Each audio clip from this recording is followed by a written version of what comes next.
encore une fois, bonjour à tous et bonjour aux nouveaux arrivés pour ce premier webinaire CAPé, donc qui va s'inscrire dans un programme de webinaire tout au long de l'année scolaire dans le cadre du projet CAPé et qui va porter sur la valorisation et les modèles économiques possibles pour faire de la haie un réel atelier de l'exploitation agricole. Donc aujourd'hui, on va vous présenter très très brièvement le cadre du projet CAPé dans lequel s'inscrit ce webinaire. Et ensuite, on va avoir trois parties donc sur les référentiels de coûts de gestion, l'influence de la haie sur les rendements et les marges brutes donc à l'échelle de la parcelle, et l'atelier de production de l'exploitation agricole à travers la haie à l'échelle de la ferme. Durant ces trois parties, pardon, on aura une présentation de Catherine Moret, qui est secrétaire générale et responsable stratégie et projet à Réseau et France, qui intercalera avec des interventions d'Emmanuel Lelièvre, agriculteur et président directeur général de la SIC Mayenne Bois Énergie, donc qui vous fera part de ses retours d'expérience sur son travail, pardon. Et entre chaque partie, on sélectionnera un petit peu les questions que vous pouvez poser dans le fil de discussion pour y répondre. On a un temps qui est assez serré vu la quantité d'informations aujourd'hui, donc on ne pourra pas forcément répondre à toutes les questions. On en prendra bien note quand même, et dans le cadre du cycle de webinaire qui vous est proposé cette année, il y aura un second webinaire en juin qui portera également sur des questions économiques. Donc c'est potentiellement sur ce webinaire-là qu'on aura plus d'échanges pour répondre aux questions auxquelles on ne pourra pas répondre aujourd'hui. On n'aura pas les moyens de faire une FAQ avant le mois de juin. Donc voilà, on va vous demander d'être un petit peu patient s'il y a des questions qui restent en suspens, mais on les gardera quand même pour que les supports et les ressources qu'on produise puissent y répondre au fur et à mesure de l'année. Donc le projet CAPé, c'est un projet qui a débuté cette année en janvier, qui vise le déploiement de l'arbre et de la haie dans l'enseignement technique agricole. Donc c'est vraiment pour donner de la place à la haie dans l'enseignement. C'est pour ça que ce webinaire aujourd'hui est réservé aux équipes pédagogiques et aux équipes des exploitations agricoles des établissements d'enseignement. Il a quatre objectifs: la conception, le test et l'analyse de séquences pédagogiques autour de la haie, l'élaboration de ressources techniques sur lesquelles vont être mobilisées l'association Réseau et France, l'organisation de journées régionales d'échange entre les enseignants, les formateurs et puis les équipes des exploitations agricoles, des exploitations de l'enseignement agricole, donc pour vous permettre de rencontrer et de partager toutes les expériences à la fois pédagogiques et techniques autour de la haie, et la mise en place d'actions dans les exploitations autour des haies. C'est un projet dont le chef de file est la Bergerie nationale, qui est le référent pédagogique sur ce projet, en partenariat avec Réseau et France et appuyé par le réseau Thème, notamment réseau Thème Biodiversité et le réseau Thème Énergie-Climat. Dans ces partenariats, on a à l'heure actuelle 8 établissements d'enseignement agricole, donc Sibins, Montravel, Ain, Pommerit, Edgar Pisani, Le Fresne, Formatera à La Réunion et le campus de Mirecourt, qui sont dans le premier cercle du projet. Ce projet, il va prendre de l'ampleur au cours des 3 ans. On va avoir un cercle 2 qui va être recruté bientôt, et il s'adresse bien entendu à l'ensemble de l'enseignement. Donc, si vous êtes intéressé par ces thématiques-là, on va vous mettre également dans le question-réponse les adresses si vous voulez plus d'informations. C'est un projet qui est financé à travers la planification écologique via le ministère de l'Agriculture et de la Souveraineté alimentaire dans le cadre du pacte en faveur de l'AI.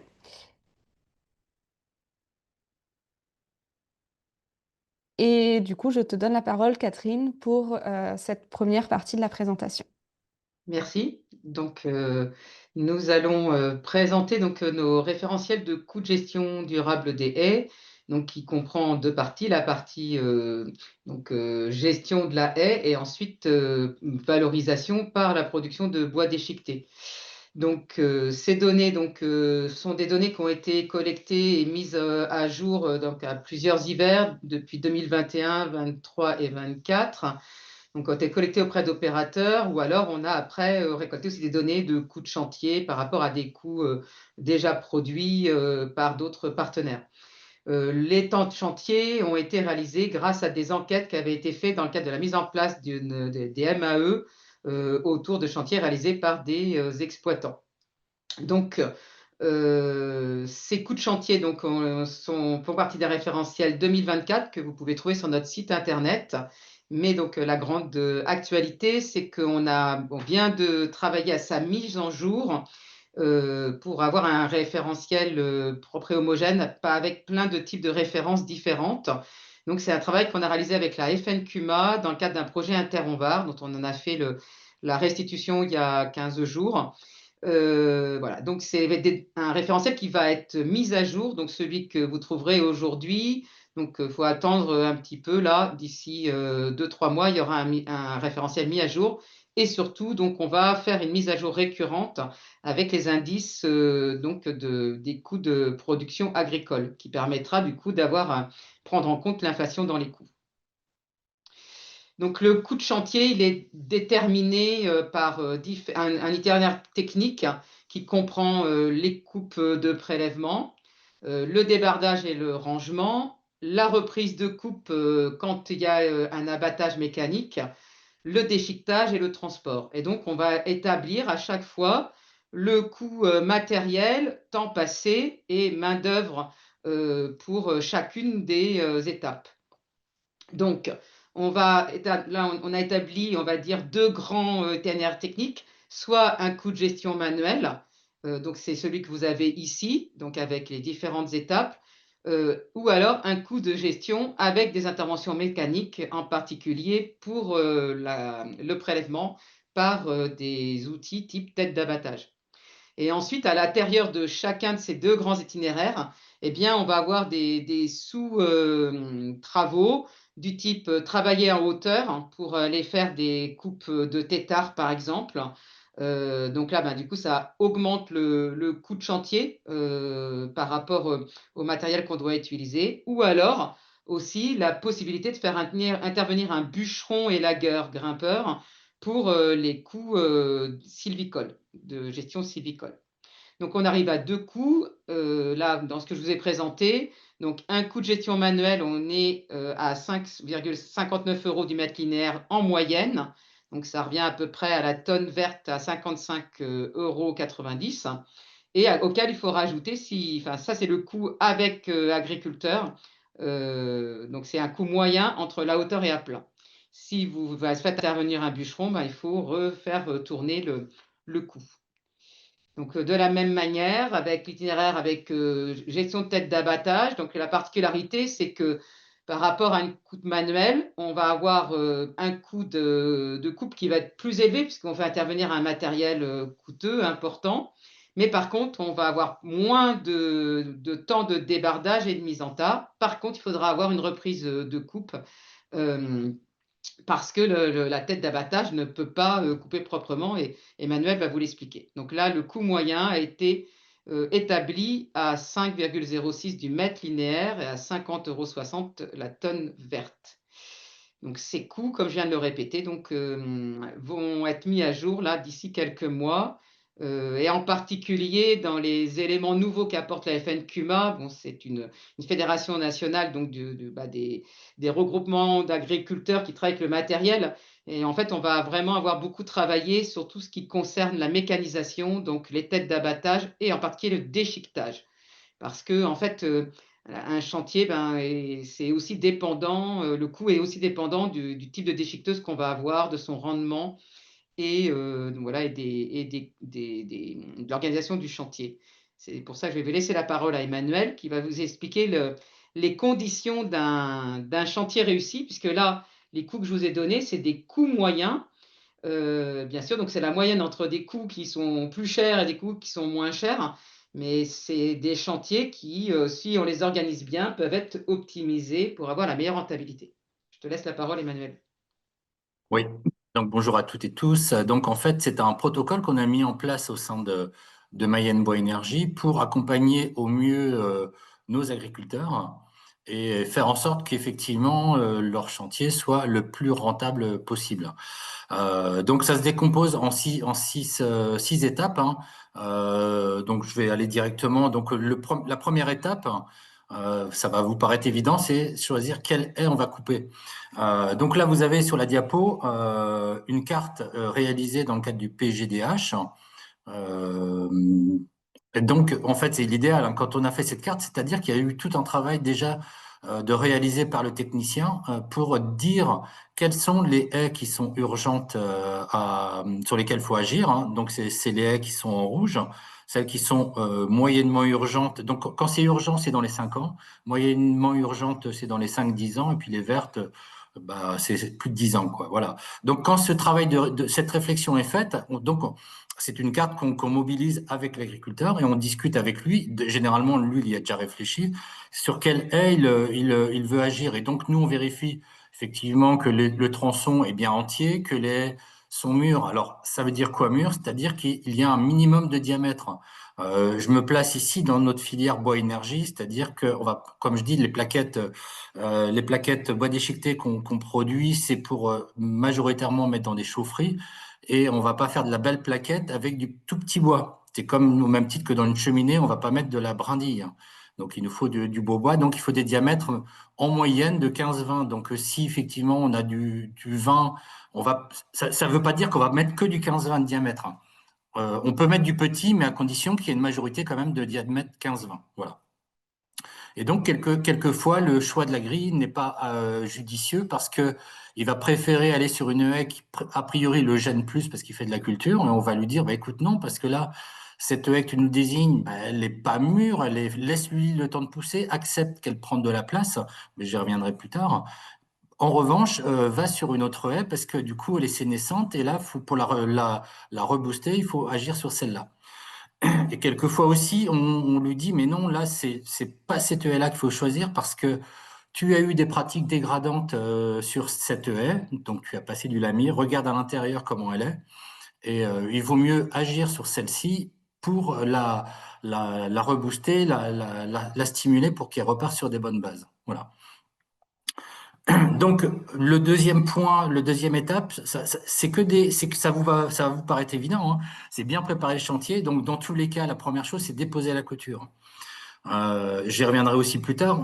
Tous les agris ont, depuis de longues années, collé la clôture dans la haie, sur le talus et quelquefois sur les arbres. Donc, impérativement, le travail qu'il y a à faire, c'est déposer la clôture, quelle qu'elle soit, pour qu'on puisse après la repositionner de façon cohérente.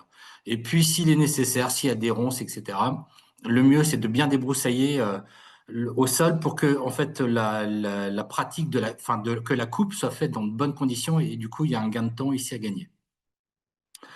Et effectivement, alors dans ce temps-là, au même moment, on repère les contraintes, effectivement, fil téléphone, fibre, etc.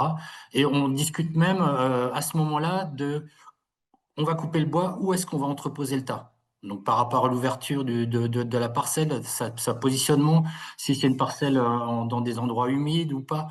Donc c'est à ce moment-là où on va discuter avec la grille, tu vas couper, là c'est le tas, il faut que tu le mettes à cet endroit-là. Mais j'y reviendrai après. Donc ça, c'est la deuxième étape. La troisième étape, alors ça, c'est essentiel pour nous, puisqu'on est dans un cadre de gestion pérenne, c'est le marquage. Le marquage, en fait, c'est vraiment identifier, c'est contrairement à la forêt où on identifie ce qu'on veut enlever, ici, on identifie ce qu'on veut garder. Donc on utilise une bombe. Alors je mets bombe forestière parce que nous, avant, on utilisait des bombes on a fait la surprise de voir que les traces avaient disparu. Donc il faut vraiment prendre de la bombe forestière qui résiste à l'eau. Voilà. Et il faut mettre des marques bien visibles. S'il y a un chantier d'abattage mécanique avec une pelle d'abattage, le conducteur voit les traces sur sa gauche. Donc, si vous mettez, il faut bien se mettre dans la position du conducteur de la tête d'abattage pour qu'il voit bien les traces. On a eu des marquages qui étaient pas bons, et en fait, le gars sur la batteuse, en fait, voyait pas les traces, a enlevé des arbres qu'il ne fallait pas. Donc, c'est quand même une étape très importante. Et vous voyez sur la photo, il y a un T sur l'arbre de droite. En fait, ça veut dire, dans notre marquage à nous, notre jargon, ça veut dire que c'est un arbre qu'on va conduire en tétard. La croix, ça veut dire qu'il faut l'enlever et garder le brin qui est en haut. Ça veut dire qu'on garde ce brin-là. Donc, en fait, c'est tout un langage qu'on a mis en place avec les conducteurs de machines, tête d'abattage et les bûcherons. J'y reviendrai peut-être plus tard. Et donc, en fait, voilà, ce qu'on garde, c'est les jeunes arbres, les arbres, enfin les jeunes arbres. En fait, maintenant, on garde les arbres potentiellement bois d'œuvre. On essaye de mettre en place une filière bois d'œuvre locale et durable en Mayenne. Et donc, vraiment on marque ces arbres qui ont un potentiel de bois d'œuvre. Après, les jeunes arbres, les arbres d'avenir. Et puis après, les arbres remarquables, hein, c'est les arbres morts, creux et les essences lentes, voilà, comme c'est marqué. La quatrième étape, c'est l'étape donc là, c'est l'abattage mécanique. Donc, vous voyez, on fait en sorte pour que l'appel ait un minimum de déplacement à faire pour qu'il perde pas de temps et du coup avoir un volume de bois correct à l'heure de pelle. Voilà. Donc là, c'est l'opérateur. Là, on travaille avec les têtes d'abattage, enfin les conducteurs, pour que l'état soit fait de façon concrète, enfin cohérente et que du coup le temps de déchiquetage soit optimisé par derrière. Voilà. Bon, après, voilà, c'est marqué des subtilités. Je sais pas ce que ça va vous parler, hein. S'il y a un gros arbre avec une fourche au-dessus, ça va pas passer bien. On va perdre du temps dans la déchiqueteuse. Donc, le mieux, c'est de passer un petit coup, une petite entaille, de telle sorte que quand l'arbre va passer dans la déchiqueteuse, ça va plier et tout va bien passer. Là aussi, c'est des gains de temps. Donc, ça, c'est toute l'expérience qu'on a depuis de nombreuses années, hein, depuis 10-15 ans qu'on met au profit de tous nos agriculteurs. Il y a juste un truc juste avant. Non, c'est peut-être dans le chantier d'échiquetage. Je vais y revenir après. Non, je vais y revenir après. Donc après, donc ça c'était le cas de l'abattage mécanique. Si c'est un prélèvement manuel, donc il faut vraiment bien la préparer, adapter la taille de son chantier. En fait, il faut pas prévoir un trop gros chantier parce qu'il y a beaucoup de reprises à faire et donc voilà. Enfin, je vais aller rapidement parce que là, c'est un travail qu'on fait plus avec les bûcherons, grimpeurs et lagueurs pour que ça soit bien optimisé. Voilà. Et puis, il y a un élément quand même qui est important, mais qui est valable pour en abattage mécanique ou abattage manuel.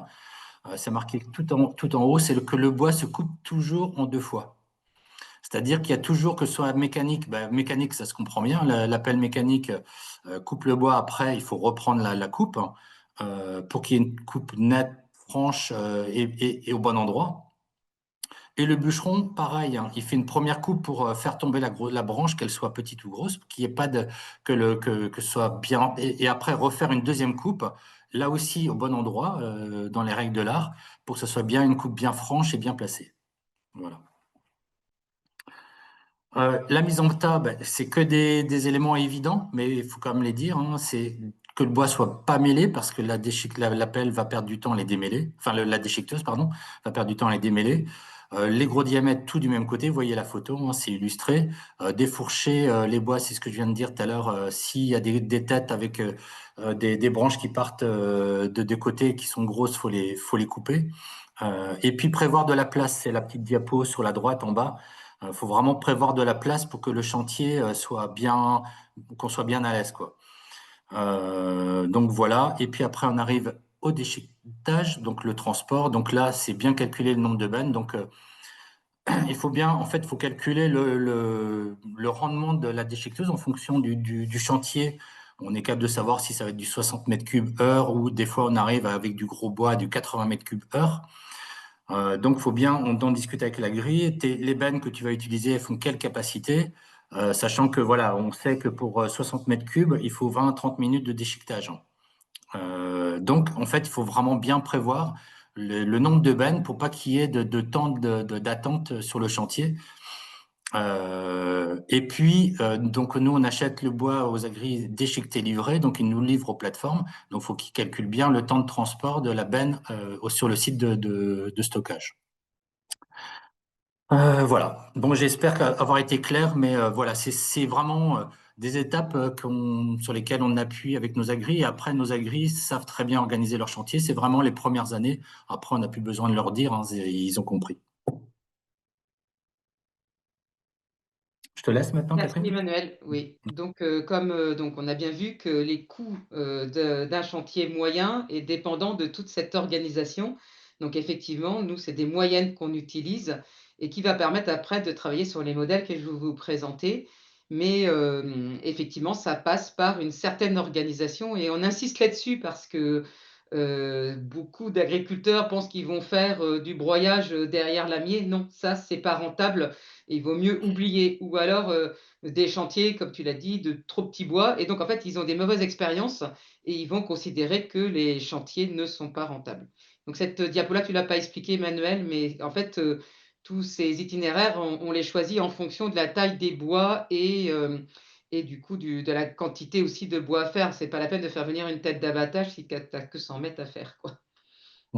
Alors, du coup, donc un des travaux qu'on a réalisé, donc ça a été dans le cadre du projet Respect, donc qui a été coproduit avec beaucoup de partenaires. Et là, dans celui-ci, en particulier avec la Chambre d'agriculture de Normandie et donc Agrouf. Donc, c'est l'idée de regarder quel est le bilan économique de la haie sur une parcelle et en fonction de son influence climatique.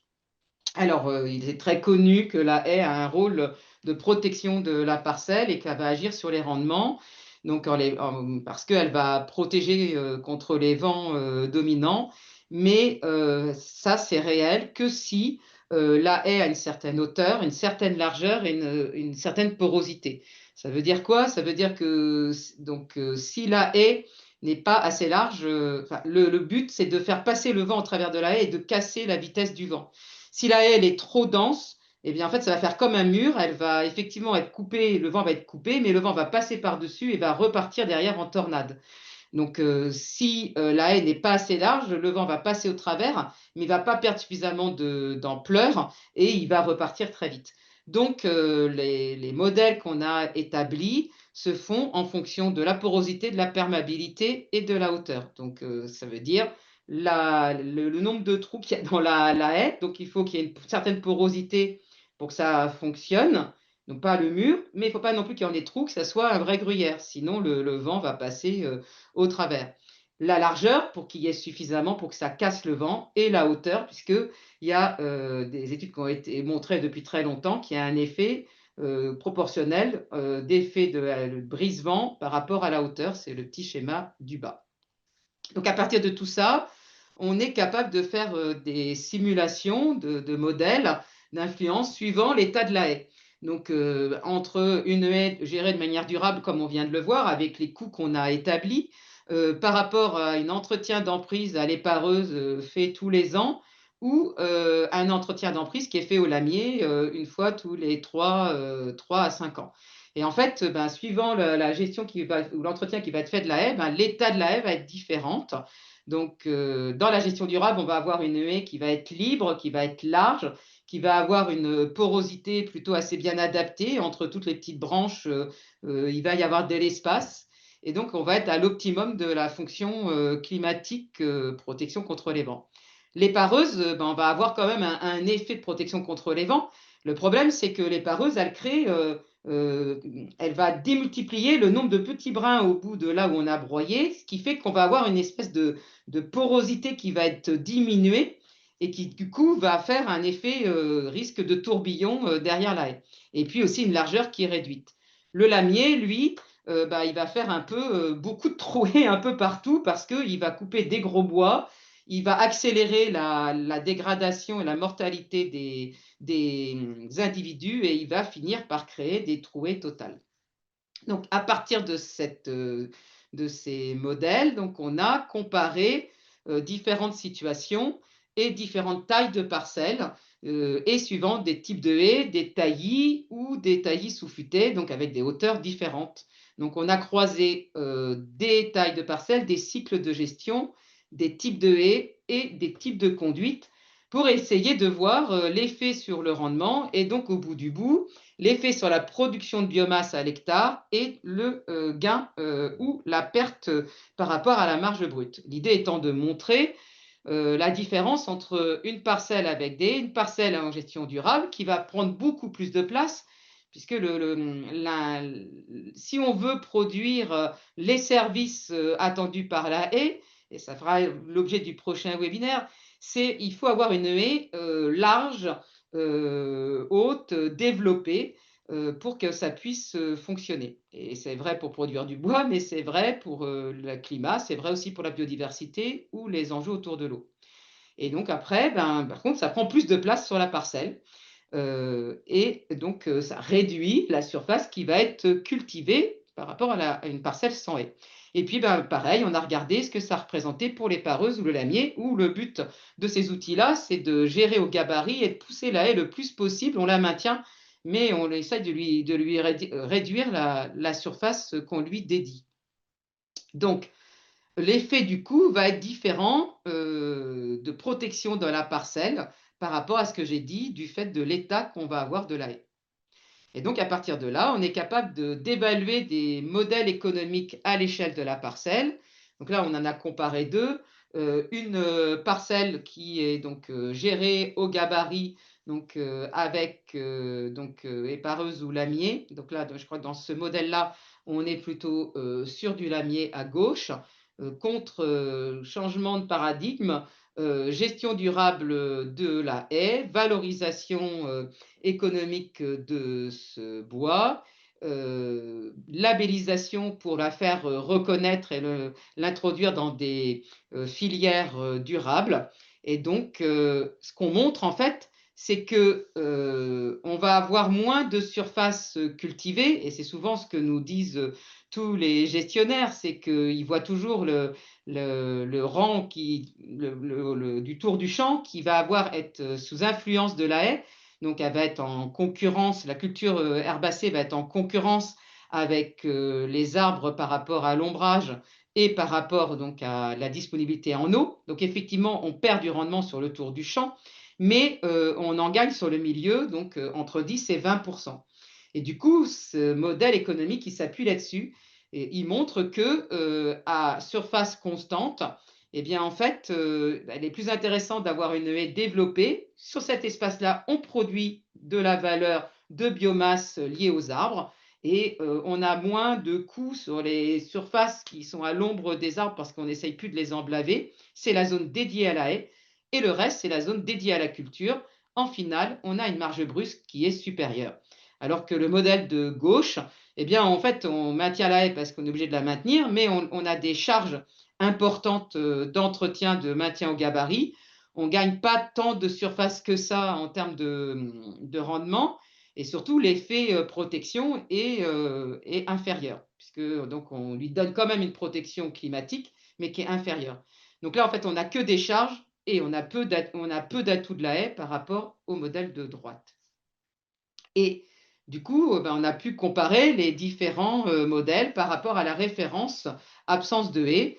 Donc, un modèle, donc, par exemple le taillis, entre une parcelle donc, de 4 hectares. Donc, on gagne donc en gain 84 € à l'hectare et par an en gestion durable et on perd 35 à 37 € entre le lamier et les pareuses. Je ne rentre pas dans tous les détails des modèles, mais c'est l'idée de pouvoir montrer que ce qu'on perçoit visuellement n'est pas forcément la réalité en termes de productivité totale à la parcelle, que la notion, en fait, c'est qu'on utilise l'augmentation de production de biomasse à l'hectare, puisqu'on produit deux types de biomasse.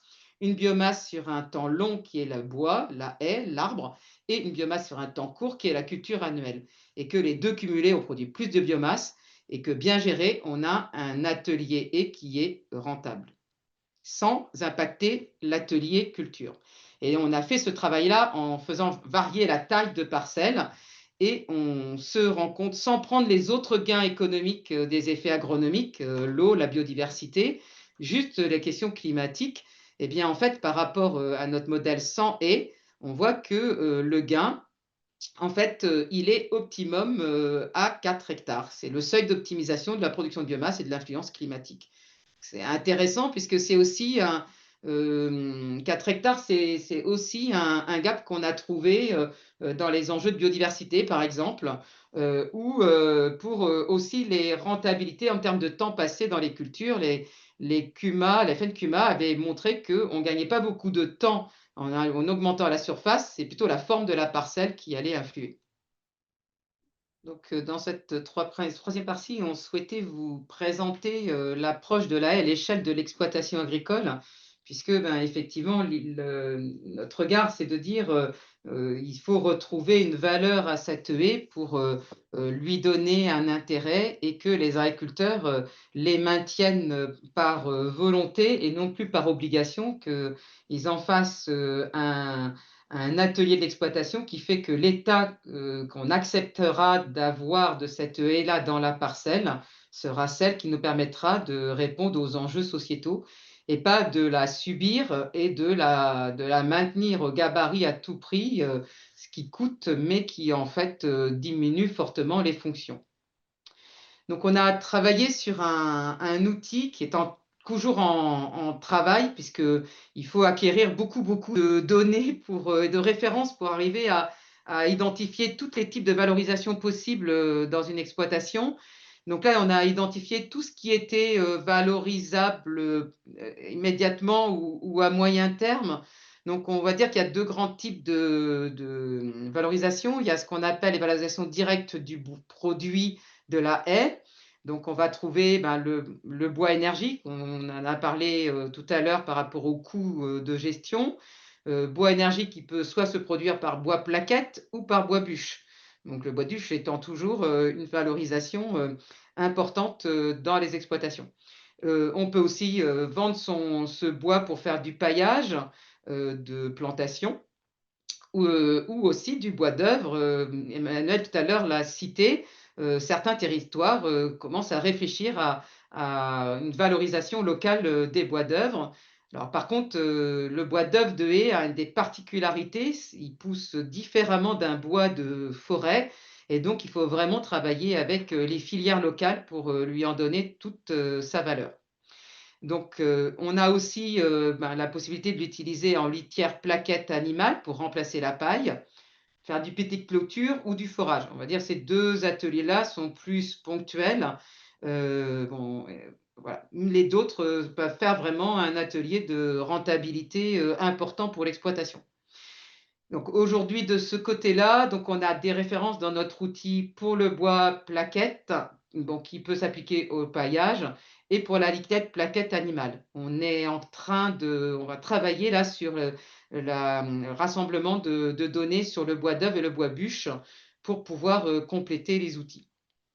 De l'autre côté, donc, on va avoir tout ce qu'on identifie en valorisation indirecte.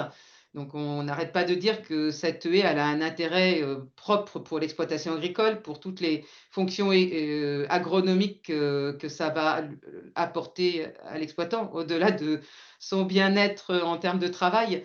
Mais ça rend aussi des services pour la société qui commencent à être reconnus par des valorisations. Donc, celles qui sont les plus développées aujourd'hui sont les MAE, qui dans certains territoires ont été mises en place pour la gestion sylvicole. On a l'EDPAC avec le bonus haie qui a été revalorisé à 20 € l'hectare, ou les paiements pour services environnementaux qui se sont donc mis en place de manière expérimentale avec les agences de l'eau dans les 5 dernières années et qui vont être beaucoup plus ouverts à partir de cette année. Donc les agences de l'eau relancent des appels à projets, mais le dépôt du cadre qui a été fait à Bruxelles permet maintenant à des collectivités d'en mettre en place aussi avec des fonds propres. Et puis, d'autres choses commencent à se réfléchir aujourd'hui, des valorisations dans le cadre de produits agroalimentaires, des marchés de fourniture de services. Voilà, donc des nouveaux modèles commencent à se construire. On n'a pas de référence pour l'instant, on y travaille nous-mêmes avec des expériences, mais des choses se réfléchissent. Un autre marché qui est balbutiant, qui est complexe, c'est tout le marché du carbone, qui n'est pas quand même à négliger. On en a fait un webinaire il y a quelques temps avec Solagro et la Fédération nationale de l'agriculture de biologie. Et pour les agriculteurs biologiques, s'ils veulent diminuer leur impact carbone, eh bien, la haie est un objet important, un levier important d'action.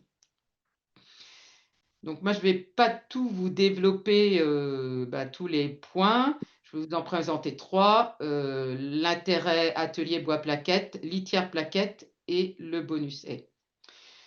Alors donc sur la valorisation du bois déchiqueté, donc vous avez les coûts de production qu'on a définis. Donc là, dans notre outil, on intègre un coût moyen. Donc là, nous, on a pris le coût moyen fait de manière mécanique avec une tête d'abattage, reprise à la tronçonneuse par l'agriculteur. Et donc, on va avoir dans l'outil deux manières de le valoriser. Soit je le valorise par une filière et je vais vendre ma plaquette, soit je le valorise en autoconsommation parce que je chauffe mon habitation, ma salle de traite ou autre intérêt. Et donc là, on va avoir des coûts évités, donc, puisque on va produire sa propre énergie. Pour vous donner une idée, hein, le prix du kilowattheure, donc en 2024, entre les différents types de combustibles, vous avez dans le tableau en bas, la plaquette bois, c'est 0,03 € du kilowattheure. L'électricité, on est à zéro, pratiquement 23 € du kilowattheure. Donc, le fioul et le gaz étant intermédiaires. Alors, c'est vrai que c'est des coûts fluctuants, hein, beaucoup plus. La plaquette bois étant produite localement, on la maîtrise beaucoup mieux. On maîtrise son augmentation. Elle est moins liée aux influences extérieures et contexte économique international. Donc, après, il est vrai qu'une chaudière bois coûte plus cher à l'installation. Donc, il y a tout un temps d'amortissement à avoir qui, du coup, atomise un peu l'intérêt du prix du kilowattheure. Mais sur un temps long, la valorisation de l'énergie bois plaquette est très rentable. Donc, du coup, à partir de là, on peut calculer une marge pour l'exploitant. Donc, si le coût moyen verte livrée, c'est 50 € à peu près la tonne, eh bien, et si on l'achète à 60 €, qui est la moyenne environ en ce moment, ça nous fait une rentabilité de 10 € la tonne verte. Si on l'a en autoconsommation, on n'a plus la partie livraison, on stocke chez soi, là on voit un hangar. Je crois que c'est le tien, Emmanuel, justement, parce que tu fais de l'autoconsommation, tu vas l'expliquer tout à l'heure. Eh bien, en fait, par rapport à la tonne consommée, donc on va avoir un coût évité de 400 € la tonne verte consommée. Donc, à partir de là, eh bien, on peut faire des calculs de coûts évités en autoconsommation. Par exemple, par rapport à des surfaces de bâtiments à chauffer, on peut calculer le coût de chauffage en kilowatts par an. Donc, du coup, la quantité de plaquettes nécessaire, ce qui permet en même temps de regarder si une exploitation agricole est capable de la produire, parce que certains, moi j'ai travaillé beaucoup sur des installations de chaudières à des échelles individuelles. Bien, l'intérêt, c'est de regarder si en autoconsommation, il va pouvoir suffire. Ou s'il va falloir qu'il plante pour améliorer sa production, ou s'il va falloir qu'il travaille avec des voisins en attendant que ces jeunes puissent produire. Donc, à partir de là, on peut calculer le coût de production de la plaquette.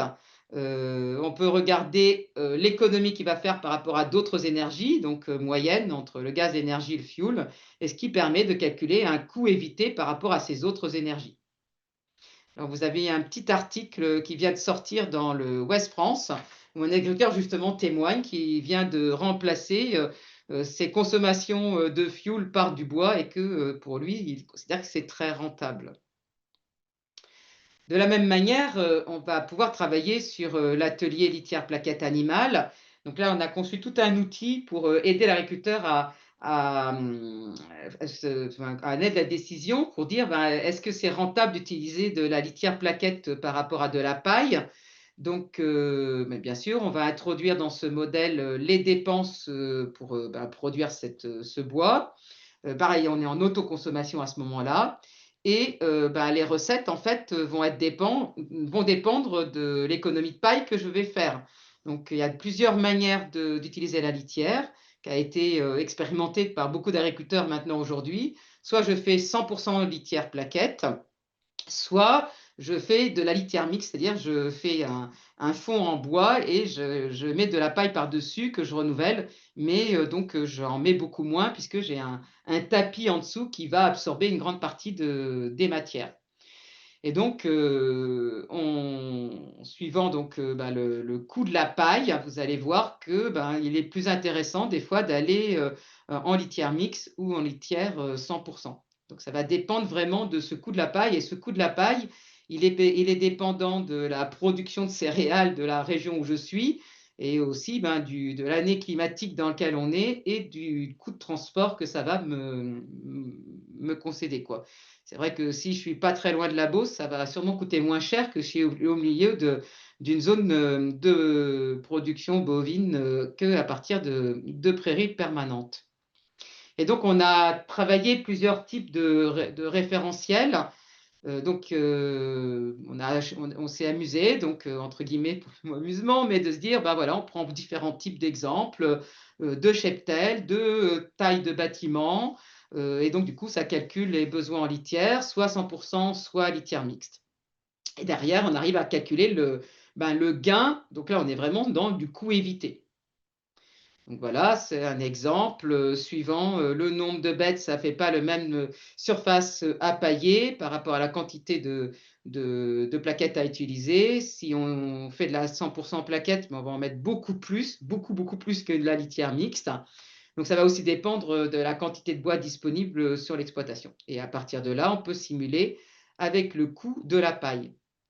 Et donc, on peut établir dans l'outil qu'on a créé, donc c'est un outil qu'on peut utiliser, manipuler sur Excel, et en fait, suivant la situation du coût de la paille bien sûr de la quantité qu'on doit mettre en proportion, et bien en fait, vous allez pouvoir voir à quel moment c'est plus rentable de faire la litière plaquette ou à quel moment je peux faire 100% plaquette.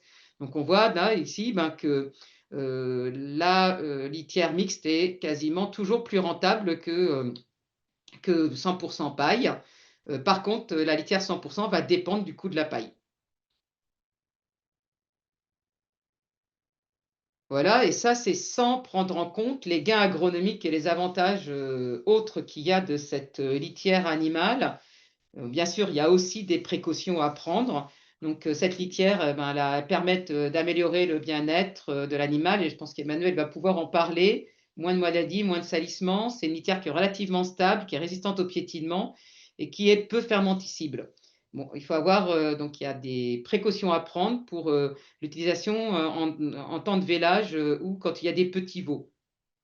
De la même manière, d'un point de vue après rapport de cette matière au sol, dans le cadre de l'épandage, ça va ramener de la matière organique qui est beaucoup plus stable puisque donc, le carbone se transforme moins vite. C'est une opportunité de diversification dans la production agricole. Et en litière, ça a un vrai pouvoir absorbant et de drainage. Bon, par contre, ça demande souvent de le composter avant épandage parce qu'il peut y être riche en tanins du fait qu'on met beaucoup d'écorce. Ça peut demander des volumes en plaquettes importants, donc il faut avoir changé ses pratiques et avoir un linéaire suffisant. Quand on met, donc il y a de la présence un peu de poussière. Donc, de la même manière, il faut faire attention au type de bois qu'on broie. Et puis, donc, il faut avoir un stockage suffisant pour pouvoir mettre ce bois, parce qu'il ne faut pas qu'il soit mouillé, sinon il ne va plus remplir son rôle. Donc, un des intérêts aussi qui a été qui a été calculé par des agriculteurs, c'est que, en fait, comme on intervient moins souvent en litière plaquette pour pouvoir renouveler la plaquette, eh bien, en fait, on a un temps de travail qui est allégé, donc qui est équivalent à peu près à 2 heures de temps de paillage pour cet agriculteur. Puisqu'en fait, il met moins souvent du bois que de la paille. Ce n'est pas non plus compté dans notre modèle. Donc, troisième exemple de valorisation, c'est une valorisation dans le cadre du bonus X, c'est tout nouveau, c'est la reconnaissance que la haie donc a une valeur écologique et de service. Donc là, dans le cadre de la communication qu'on fait autour du bonus, on a fait plusieurs types d'exemples d'exploitation. Celle que je vous montre là, c'est une exploitation qui n'a pas de valorisation de bois. Donc, c'est quelqu'un qui, dans un premier temps, n'a pas encore trouvé sa voie. Mais par contre, on voit que c'est quand même intéressant de changer ses pratiques, de mettre en place toute une démarche, de se faire labelliser pour pouvoir toucher le bonus et tout en faisant alors c'est calculé sur 4 années parce que bien effectivement on va avoir des coûts à un moment de plan de gestion qui va devoir arriver durant le temps de son engagement. Mais on voit là sur une exploitation de 65 hectares, c'est à peu près 800 € de gain. Donc, s'il y a d'autres valorisations à côté, ben, c'est un gain net. S'il n'y en a pas, ben, effectivement, ça prend une partie des changements de pratique, puisque ça, c'est quand on dit gain, c'est tout compris, coût de gestion déduit. Emmanuel, je te laisse la parole pour expliquer ton exemple. Ouais, j'arrive. Tu l'as. Donc oui, tu as dit beaucoup de choses, Catherine. Alors, il me reste pas grand-chose à raconter. Donc là, je prends ma casquette d'agriculteur. Avant d'aller sur la valorisation sur mon exploitation, je voudrais revenir sur un point qui a été abordé un peu avant par Catherine, de se rendre compte qu'on a des pratiques qu'on a depuis longtemps, enfin depuis 20 ans, depuis l'apparition du matériel, c'est-à-dire l'utilisation du lamier et de l'épareuse. Donc, en fait, juste un témoignage pour mon cas, hein. J'ai utilisé lamier et pareuse pendant longtemps, très longtemps. Et en fait, je me posais même pas la question de son utilisation. Ça me semblait évident que lorsque je faisais une culture annuelle, maïs, blé, il fallait que j'aille jusqu'au pied de la haie et qu'il fallait que je mette les choses propres pour pouvoir valoriser toute ma parcelle. Et je me posais pas cette question. Enfin, c'était évident, même que je partais pas. Alors, j'étais quand même intéressé par la biomasse puisque je valorisais déjà. Moi, je suis dans la filière bois énergie depuis 20 ans. Et malgré tout, je me mettais une balle dans le pied sans le savoir, sans m'en rendre compte, par le poids de l'habitude avec ce passage de lamier. Il a fallu qu'on réfléchisse au cours de la création du label R auquel on a participé pour dire mais à quel point, mais en fait ça m'a sauté aux yeux. Enfin, je me suis pris une gifle sur les deux joues en me disant mais qu'est-ce que je fais depuis tant d'années? Je comprends pas. Et en fait, je m'aperçois et c'est facile pour moi d'expliquer ça aux agriculteurs. Et j'imagine que s'il y a parmi vous dans ce webinaire des chefs d'exploitation, j'imagine que vous faites comme moi. Vous faites passer le lamier et la débroussailleuse sans vous poser de questions, et c'est le poids des habitudes. Et c'est vraiment la première chose qu'il faut apprendre à faire, c'est interroger ces pratiques, pourquoi on les fait et combien ça me coûte. Et voilà. Et maintenant, en fait, effectivement, et voilà. Et maintenant, ça me paraît évident, je ne passe plus du tout le lamier, je ne passe plus du tout les pareuses. Je laisse la place à ma haie parce que j'ai compris que c'était de la biomasse qui poussait comme mon herbe, comme mon maïs. Enfin, je fais plus d'herbe ni de maïs, enfin de blé ni de maïs, mais en fait, c'est de la biomasse que je valorise pleinement. Et je vais vous expliquer comment je la valorise. Mais c'est vraiment, il y a un pas de côté à faire pour interroger ces pratiques, et ça vaut vraiment pour tout le monde. Et moi, je l'ai vécu, et voilà, c'est ce qu'on fait avec nos agris pour, voilà, pour les aider à faire ce pas de côté. Donc, c'était le témoignage que je voulais faire. Donc, sur mon exploitation, donc voilà, j'ai une petite exploitation de 35 hectares en bovin allaitant. Je suis tout seul, donc j'ai 4 hectares 7 de haies en gestion. Donc ça fait 85 mètres par hectare, mais en fait, toutes mes parcelles sont bordées, c'est-à-dire qu'il y a des haies qui ne sont pas à moi, que je n'ai pas la gestion. Il y a à peu près 7 km de haies en tout, et j'ai une densité à peu près de 120-130 en comptant les haies de mes voisins. Et donc, en fait, j'ai un cycle de prélèvement qui est plutôt ouais, de 12-15 ans, plutôt 15 ans. J'ai une haie beaucoup de châtaigniers, et en fait, mon plan de gestion m'a déterminé que je pouvais valoriser en moyenne par an à peu près entre 300-350 mètres, ce que je respecte à la lettre. Donc, une année, ça peut être à 200 mètres, ça dépend de la longueur des haies à faire, hein. Si j'ai un tronçon de haie de 450 mètres, je vais faire les 450 mètres. Je ne vais pas déposer la clôture sur 300 mètres et laisser le bout de clôture de 150 mètres. En revanche, l'année d'après ou celle d'après, je vais essayer d'équilibrer. Et donc, je produis, donc vous avez mes haies, ouais, bah oui, c'est mes haies, ouais, sur les photos. Et donc, je produis entre 40 et 50 tonnes de bois. Donc, j'ai un bon rendement parce que bah, maintenant, ça fait 10 ans que bah, je m'en occupe bien de mes haies. J'ai appris à m'en occuper. Et donc, j'ai un bon rendement. On dit classiquement qu'on produit à peu près une tonne, en bonne gestion, une tonne pour 100 mètres et par an. Donc voilà, si j'attends 15 ans, je suis à peu près à mes 15 tonnes au 100 mètres. Donc en fait, j'étudie, enfin je calcule mes coûts de revient tous les ans de façon très précise. Je vais pas rentrer forcément dans tout le détail, hein, parce que Catherine vous a déjà tout détaillé. J'ai des itinéraires qui sont un peu différents tous les ans. J'utilise différentes têtes d'abattage. J'utilise des fois un bûcheron grimpeur à la gueule pour faire tout le chantier. Ça doit être celui de l'année dernière où j'ai fait venir la tête d'abattage. J'ai débardé moi-même. Il y a la reprise de coupe qui est pas dedans, je vois pas, mais elle doit être comptée quelque part. Et donc, en fait, toujours est-il que mon coût de revient, en fait, effectivement, l'année dernière, était 40 euros de la tonne verte déchiquetée. Donc, vous voyez, par rapport aux chiffres que vous avez présentés tout à l'heure, c'est plutôt un chantier optimisé, mais là, je maîtrise quand même la situation. Et donc, on observe quand même depuis 5 ans une augmentation de ce coût de revient, puisque les coûts des prestataires, en fait, augmentent. En fait, tout a augmenté, voilà, tous les prestataires ont augmenté.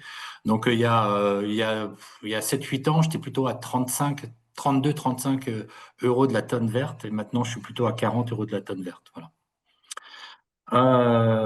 Donc, en fait, bah oui, il y a une valorisation indirecte pour la déclaration PAC. Le temps administratif, 15 euros, ça me paraît, enfin, c'est plutôt 2 euros. Parce que déclaration PAC, il suffit de cocher une case et puis mettre en pièce jointe l'attestation de. Donc ça me prend 2 minutes. Donc voilà. Donc c'est très rapide. Et le coût de labellisation, bah, j'aurai peut-être l'occasion, je ne sais pas si on aura le temps d'en parler dans le cadre de Mayenne Bois Énergie. C'est Mayenne Bois Énergie qui prend en charge tous les coûts de la labellisation. Mais vous avez ici les chiffres que ça coûterait si Mayenne Bois Énergie me facturerait ses coûts qu'elle supporte. Et puis, il y a le coût du PGDH, comme tu disais, Catherine, hein. Donc, en fait, on a une subvention du département et puis il y a le coût du PGDH. Donc, en fait, il m'a coûté en net 500 euros à peu près, hein, et amorti sur 10 ans, en fait, ça me fait 50 euros par an. Donc, ce coût-là, en fait, il est très léger par rapport à tout ce que ça m'apporte par ailleurs, quoi. Donc, mon coût annuel pour mon atelier est d'environ 2135 euros. Voilà, Effectivement, le plan de gestion est un outil d'aide à la décision qui peut s'amortir dans une comptabilité comme un matériel agricole exactement. que tu avais vu. C'est ce que je fais. Donc ça, c'est la partie coût. Et donc la valorisation, donc pendant très longtemps, en fait, j'ai vendu tout mon bois puisque bah, il y a une filière bois énergie en Mayenne. Donc je vendais tout mon bois. Donc vous voyez à prix d'achat. Alors le prix d'achat, c'était il y a 3 ans, un prix d'achat 60 euros. Depuis 2 ans, on est à 62 euros. Et puis l'année prochaine, on sera à 64 euros. Donc voilà, donc il y a une petite différence, mais c'est pas énorme. Donc je vendais toutes mes plaquettes, hein, et j'avais un bénéfice net qui était à peu près à cette époque-là de 2000, à peine 2000 euros, quoi. Et il m'a fallu beaucoup trop de temps pour comprendre que je pouvais autoconsommer mon bois et l'utiliser pour ma litière animale. Et je comprends pas encore pourquoi j'ai mis tant de temps. Et là encore, c'est le poids des habitudes. Tellement habitué à commander mes camions de paille, d'avec ma pailleuse, faire mes 2 paillages par semaine, pardon, le mercredi après-midi et le samedi matin, de l'habitude, voilà. Et en fait, il y a 4 ans ou 5 ans, il y a eu une pénurie de paille. La paille est montée à 140 ou 500 150 euros la tonne. Et puis là, je me suis dit, mais c'est pas possible. Et j'avais déjà entendu parler, mais à de nombreuses reprises, que on pouvait utiliser le bois litière pour faire son paillage. Et il y a 4 ans, j'ai franchi le pas pour pailler. Je reviendrai plus jamais. J'ai vendu ma pailleuse. Voilà. Alors, tu disais, Catherine, qu'il faut prévoir de la place pour stocker le bois. Bah, en fait, mon bois, je le stocke à la place de la paille. Donc, j'ai pas besoin de bâtiment en plus. Donc voilà, donc il n'y a pas de surcoût de stockage, voilà, pas de problème. Et donc juste pour témoigner, en fait, moi c'est surtout, enfin il y a le bien-être animal, il y a tout ce qu'on a dit, hein, la stabilité, etc. Moi j'ai une économie de temps de travail qui est fabuleuse, hein, où à la place de mes 2 paillages par semaine, je fais une intervention sur ma litière, une par mois. Voilà. Donc j'ai un temps, je passe une demi-journée par mois au lieu de 2 heures 2 heures par semaine. Donc, ouais, c'est une économie de temps. Et donc, en fait, au lieu d'acheter ma tonne de paille en moyenne à 120 euros, bah, j'utilise mon bois que je produis à peine à 40 euros de la tonne. Et donc, en fait, bah, j'ai une économie énorme. J'ai une marge de 1300. Et donc, voilà, si on cumule le bonus est de la PAC plus ma vente de bois énergie plus mon économie de paille, bah, ça me fait un atelier qui me rapporte plus de 2000 euros par an. Donc, j'ai coutume de me dire, ça me fait un mois de salaire. Tout ça pour gagner du temps par rapport à mon travail quotidien et ça correspond en effectif à 3 jours de travail, 3 jours d'intervention sur mes. Je regarde la batteuse couper mon bois, je regarde la déchiqueteuse, enfin je transporte mon bois et la reprise de mon bois. Je calcule tous les ans, je passe pas plus de 3 jours. Donc en 3 jours de travail en économisant du temps. Hein. Je fais plus de lamier, je ne fais plus de débroussaillage, je gagne du temps partout. Il faudrait le calculer ce temps, c'est fabuleux.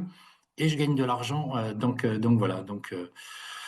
C'est ce qu'on essaye d'expliquer et on arrive à l'expliquer de façon factuelle à nos agriculteurs sociétaires. Mais là aussi, faut pas brusquer les choses parce que je sais que moi, j'ai pas fait ça en un jour. Je sais qu'il m'a fallu du temps de comprendre mes faits et gestes et d'accepter de prendre le temps. C'est ça, hein, c'est de prendre le temps de réfléchir comment je peux faire autrement et après de le faire. Donc, c'est tout ça l'enjeu en fait qu'on a en fait à expliquer à nos agriculteurs et vous d'expliquer à vos étudiants et à faire sur vos exploitations, c'est de prendre le temps d'y réfléchir sur ces pratiques et d'accepter de commencer à changer ces pratiques, ces habitudes. Voilà. Merci. Donc, voilà, donc ça, c'est ton bilan. Effectivement, on n'a pas mis les coûts évités qui pourraient aussi augmenter. C'est ça. Donc, pour finir cette partie, donc, voilà, donc tous ces éléments, ces outils sont téléchargeables dans différents liens. Donc, vous avez des expériences qui sont rapportées avec des témoignages. Donc, celle de Lydie Manuel en est un, mais il y en a d'autres. Vous avez les fiches techniques sur la litière plaquette dans l'état d'information qu'on avait. Donc, on a recueilli pas mal de témoignages. Voilà, donc je vous invite à les consulter. Les outils Excel sont à disposition. Vous pouvez vous amuser avec, créer vos propres modèles. Donc, ils seront complétés au fur et à mesure. Donc là, on est en train de travailler à les mettre à jour avec le nouveau référentiel de coût de gestion et on continuera donc à produire des référentiels. Donc là, ce que je viens de vous présenter, c'est l'état de notre avancement aujourd'hui, mais qui peut déjà commencer à donner quelques éléments de contexte et montrer que la haie, c'est un vrai atout pour une exploitation. Moi, j'avais l'habitude de dire, quand j'allais voir des exploitants, ce qui m'arrive plus tant que ça aujourd'hui, quand on a 10 km de haies, on a de la valeur et on est riche. Et parce que c'est l'équivalent de 10 hectares de bois. Donc aujourd'hui, quand on a de l'argent, on achète des bois et les exploitants sont en train de dégrader une richesse durable. Voilà, mais il faut, donc si on, faut vraiment avoir la vision que c'est un atelier rentable sous réserve qu'on accepte de laisser de la place à la haie. Donc ça rejoint ma première intervention. C'est ce qu'on voit dans tes haies. Vous voyez, la haie, elle prend de la place, mais et pour autant, tu n'as pas moins d'herbe, Emmanuel. Non, non, j'ai pas moins d'herbe. Non, non. Et puis, en fait, il y a un point qu'on n'a pas abordé, mais c'est quand on est en prairie, quand on est en élevage, c'est bien réfléchir comment on positionne ses clôtures. Mm. Donc voilà. Et en fait, une clôture bien positionnée, on se simplifie la vie. Et en fait, moi encore, il y a encore 2 ans, je collais encore trop mes clôtures. Je les ai éloignées. Et puis, en fait, je continue de les éloigner, quoi. Et plus on les éloigne, plus on se simplifie la vie. Donc voilà, mais ça, il faut vraiment le vivre, le faire gentiment et puis progresser d'année en année. Donc là, on va vous parler très rapidement du labellé parce que comme on vient de le dire, il va y avoir un webinaire qui sera dédié pour vous l'expliquer dans son cahier des charges et dans sa mise en œuvre. Là, l'idée, c'était plutôt pour expliquer pourquoi un label par rapport à tout cet enjeu économique. Le label, c'est une reconnaissance d'une pratique, d'un état, d'une gestion. Donc, c'est trois choses à la fois. C'est d'abord, avant tout, un outil qui a un intérêt que si on veut avoir une valorisation économique. Ça ne sert à rien d'aller se faire labelliser, certifier avec les coûts associés si on ne veut pas le faire valoir dans une démarche économique, que ça soit son bonus et ou que le bonus est, ou que ça soit une filière de valorisation ou éventuellement la reconnaissance des crédits carbone. Voilà, c'est une certification et comme toute certification, bien on le fait parce que on veut se faire, on veut avoir une reconnaissance extérieure garantie par une démarche extérieure qui dit oui, le gestionnaire respecte bien les critères d'une gestion durable. Mais ça peut être utilisé dans d'autres cadres. Sans se faire certifier, on peut aussi l'utiliser comme un outil pédagogique pour apprendre les bonnes pratiques de gestion des haies, puisque en fait, on a vraiment décortiqué tout l'itinéraire technique d'une bonne gestion de haies par des indicateurs simples à comprendre qui, associés en eux, font la gestion durable. Et d'ailleurs, donc, on a mis en place une auto-évaluation en ligne pour permettre aux agriculteurs déjà de s'évaluer avant de demander d'aller plus loin. On a aussi comme l'a disait tout à l'heure Emmanuel, on peut faire des pré-audits chez les agriculteurs pour établir leur état de différence entre la bonne pratique et puis ce qu'ils pratiquent aujourd'hui. Et puis, c'est aussi un outil qui peut permettre de communiquer vers l'extérieur, de donner une image. Et dans ce cadre-là, aussi, ça peut être valorisé d'un point de vue économique et social dans les démarches des entreprises ou des collectivités. Donc aujourd'hui, le label E, il est au cœur de plusieurs politiques publiques. Donc c'est le seul label qui a été reconnu pour pouvoir bénéficier du bonus E dans le cadre de la PAC. Il est inscrit et identifié dans le cadre du pacte en faveur de la haie. Il est donc reconnu dans la stratégie nationale bas carbone et dans le label bas carbone. On est en train de travailler à la certification combinée des deux labels, label E et label bas carbone. Il est reconnu par le Fonds Chaleur, par l'ADEME, donc qui demande d'avoir un certain pourcentage de bois labellisé pour avoir droit aux aides des fonds Chaleur. Et puis, donc, c'est une obligation, si on veut avoir un PSE tourné vers les haies, d'avoir le labellé. Il est par ailleurs donc visé dans le cadre de la nouvelle loi d'orientation agricole, puisque les sénateurs l'ont proposé comme une PPL qui a été votée à l'unanimité par le Sénat le 30 janvier et qui est donc après été introduite dans la loi d'orientation agricole. Donc l'idée est dans la loi d'inciter à en faire de la haie un revenu agricole. Donc, donc dans l'article 38 de cette fameuse loi, qui va reconnaître le pacte comme dans une stratégie, qui va aussi reconnaître donc la certification et la valeur du bois. Donc voilà, c'est ce que je viens d'expliquer, donc avec trois grands enjeux. Donc la définition du bon état écologique qui est reconnu par une certification de la gestion durable, promouvoir une meilleure valorisation économique pour l'agriculteur. Il avait été identifié un crédit d'impôt qui pour l'instant n'a pas été voté, mais les sénateurs et députés souhaitent le remettre sur la table lors du prochain PLF.